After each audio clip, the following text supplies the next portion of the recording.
17 years old. His mother wants to pull the plug, says all they're doing is prolonging the boy's agony. He motioned with his head.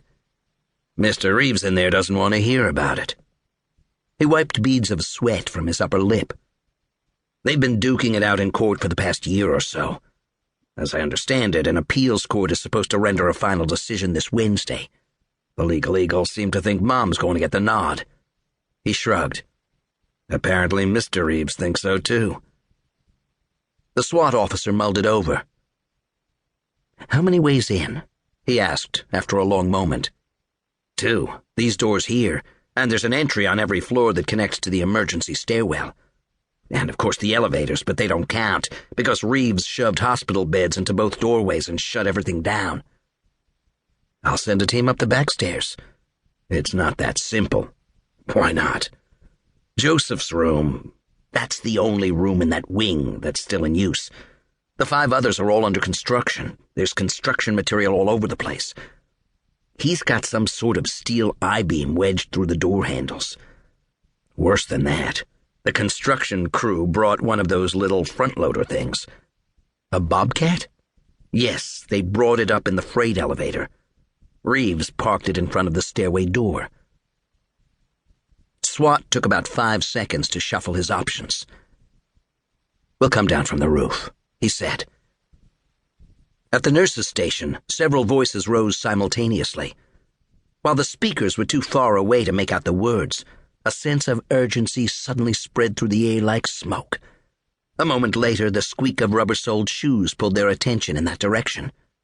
A middle-aged nurse in green scrubs was coming their way at a lope. "Get down! Get down!" SWAT hissed, motioning toward the floor. The nurse ignored him, just kept coming. The second she came within reach, the SWAT officer pulled her into the alcove where he and the negotiator were crouched. He opened his mouth to admonish her, but she beat him to the punch. "Joseph's monitors have gone down," she announced. "We think his ventilator has been unplugged." Which means what? Joseph doesn't breathe on his own. Never has. How long have we got? 6 minutes at most. SWAT began shouting orders into his shoulder radio. Within 30 seconds, every doorway on the opposite side of the hall was filled with a black-visaged SWAT officer, brandishing an automatic weapon. SWAT leaned back against the wall. "Team's on its way to the roof," he said. An eerie silence crept in. It was like nobody was breathing. Another minute passed. Somebody coughed. And then another forever minute. The double doors quivered. A scraping sound grated through the hallway. The SWAT team members shouldered their weapons. A loud clang sounded from inside F-Wing. The right-hand door opened a foot. "I'm coming out," a man's voice said.